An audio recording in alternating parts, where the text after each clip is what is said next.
Watch the tape. What'd you think? We got better. First half, we did a lot of really good things. We were good on third down. I think we were 8 of 11 in the first half. Had more explosive plays than we've had all year. We had 9. You know, we'd like more than that, but we still had 9.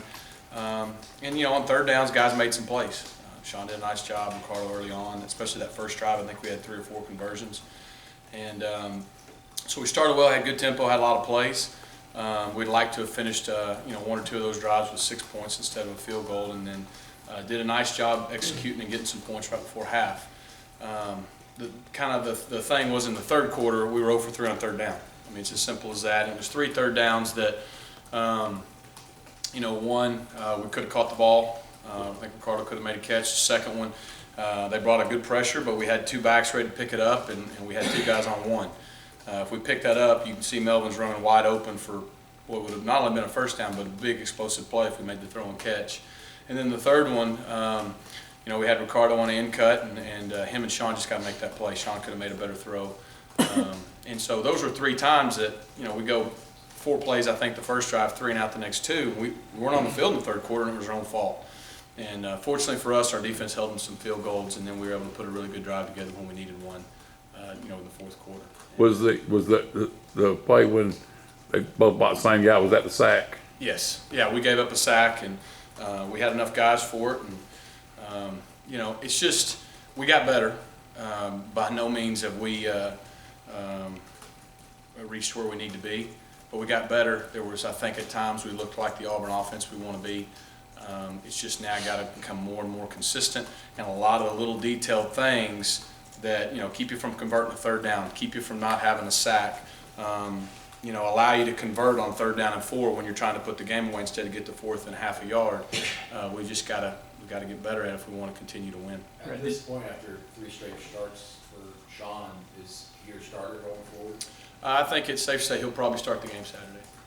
But what have you noticed his progression, especially that first half? Yeah, well, you know, I think we want to be aggressive and give them guys a chance to make plays, and he did that. I think he made some really good decisions and really good throws, and even when it was kind of covered, he put the ball in positions where Ricardo or somebody could go up and make a play on the ball. You know, I think he had the one decision on a ball and neck it down the goal line that should have been intercepted. That's really probably the only, you know, poor decision with the football I thought he made, and I thought his ball security was much better. And I think he's just getting more and more confident. So it's something we can build on. Are you seeing someone to step up alongside Ricardo, you know, those intermediate routes, Yeah. deep routes? Well, you know, I thought Marcus Davis looked as explosive as he's looked in a while the other night, even on some short throws and a big third down conversion across the middle. He caught it, tight turn, got the first down. That looked like the Marcus Davis of old, and so he looked very explosive and healthy, and that was good. I thought Tony, while the catch didn't stand, he had another catch, things that maybe you did or didn't see. He blocked very physically on the perimeter. So it was good to see. You know, we talked about him going to get some opportunities, and he was just a fraction away from making a huge play. I thought he took some steps in the right direction. Then we got Jason and got involved a little bit. And again, it's like I said last week, we got to be a good team offense. I'm not going to say Rick's going to catch 7 balls for 150 yards every week. Maybe he will, but it's just the way the game kind of went. But I thought that when the ball was thrown to the guys, for the most part, they did a good job of making plays. Rhett, did you like whether it was Sean or one of your backs kind of kept you on schedule in the first half on first down? I mean, I think you only had 2 or 3 third downs that were over 7 yards. I mean, Right. It seemed like you were always on schedule. Which makes life a lot easier. We had, I know, a 3rd and 4 and a 3rd and 6 on that first drive. I think we had 1 3rd and 8, the first one, and then it was 3rd down and goal from the 1, I think, the other one. So there's no question, 3rd down and 6 or less, your odds go way up. And you know, defenses they play a little different too.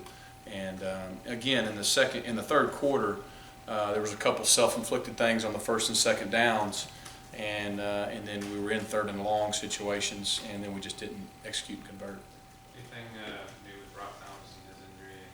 You know, it just tends to be the same thing, kind of nagging him over and over again. So, you know, he was out there tonight, and we'll just kind of see how he goes this week, and hopefully he'll be ready to contribute. How about the progress carry-on's made? You feel he's doing some of the nuanced things better now?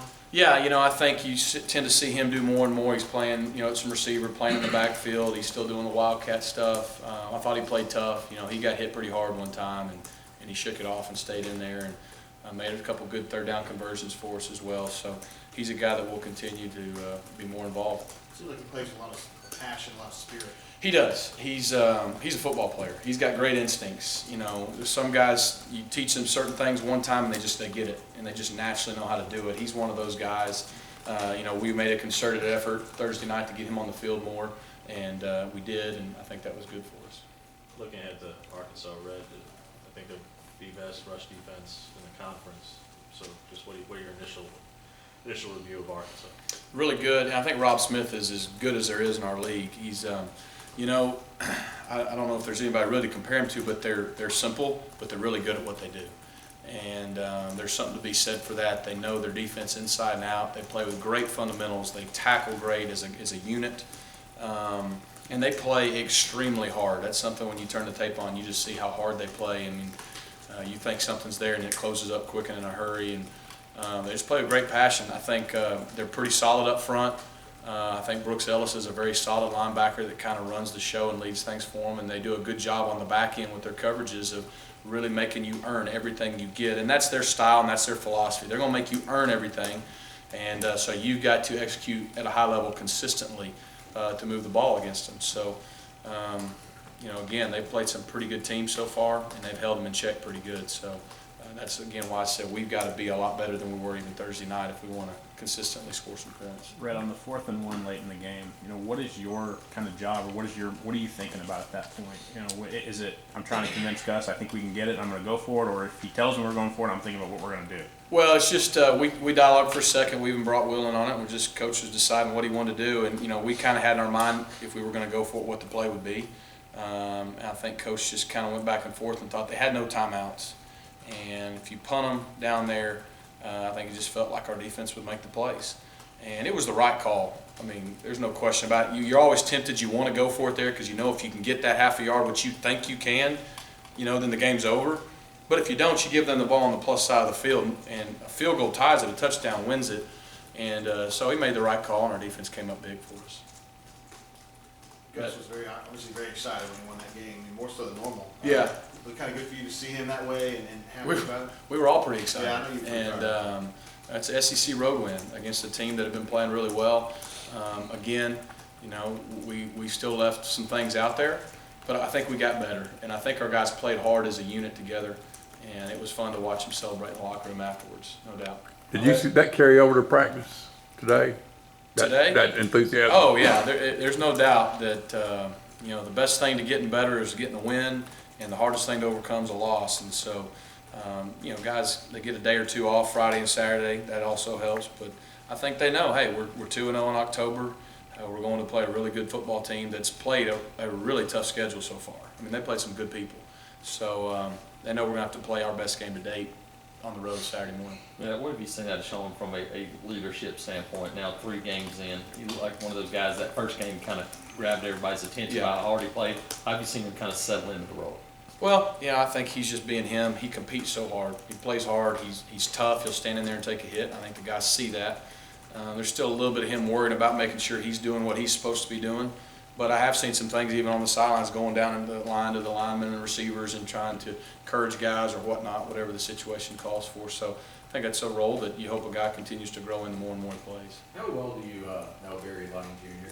Know him very well. You know, I remember when I was really young watching him tear the state apart at Fort Smith Southside when he was playing for his dad. And then I watched him when I was young when he was playing for Arkansas. I believe he was the first quarterback to beat Alabama, and that was a big deal at the time. Had a really good career. He goes on. He actually offered me my first scholarship. He was at the University of Tulsa. He was the quarterback coach there when he was working for Keith Burns. So we go back quite a ways. Know his dad really well. Great family, great people. How did you guys still talk these days, I'm sure? We will sometimes off season. We'll shoot some texts here or there, see each other on the road. I haven't talked to him since the season started. I'm sure I'll see him at the game, and you know, again, that's his school. He's got a lot of passion. He's done a really good job for him, I know, in recruiting too in the state. So, really good guy, good ball coach. Right, you use the unbalanced line a lot, and you also played Robert Left at the tight end. Yep. I think that worked for you guys. I think it was good. You know, we did a little bit against San Jose State.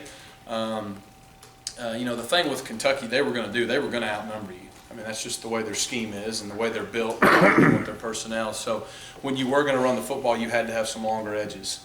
It just would have been, it was tough when you were in other sets to do that. And then we knew we were going to have to throw the football, and we made some plays doing that. But I think Robert's done a good job the last 2 weeks, and we feel like he gets some of our better players on the field. How's the offensive line coming along? The good thing we've had so far, with the exception, I know Avery had to miss game 2, we've had good continuity. And we're doing some things really good. And I just think that they're making a slow, steady progression, as we are. And that's going to have to continue, because the guys we're about to start playing up front are going to get better. But they're doing a good job, all being on the same page. And we're just going to have to be real physical and real tough and dirty, like Auburn likes it the rest of the way.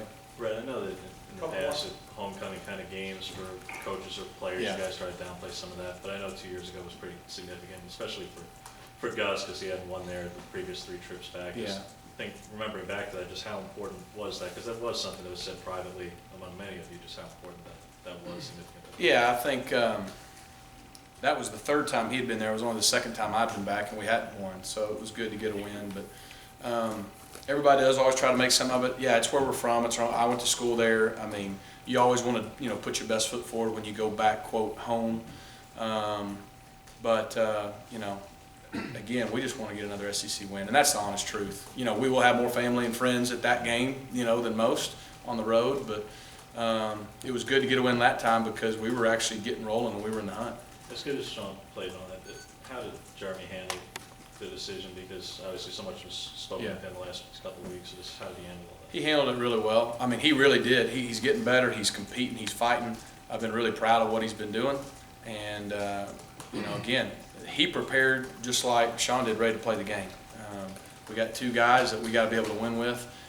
This is a tough league, and you never know if a guy gets nicked up or something, or what the situation calls for. So he's done really well. And again, like I've said before, those 2 guys get along great, and they pull for each other. Brett, did the bye week allow you to kind of figure out your personnel a little bit? Because I know in that first half you were kind of rolling and you weren't substituting a whole lot. And you had the plays. Yeah, I think it helped us know what direction we for sure need to go and how we need to play to have a chance to win games and be the best we can be.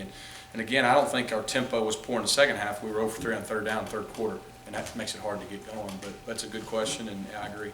A couple of players said that they were still hearing from Duke and just kind of, well wishes, and he was wishing him luck. I mean, have you heard from him, and if so, how's he doing?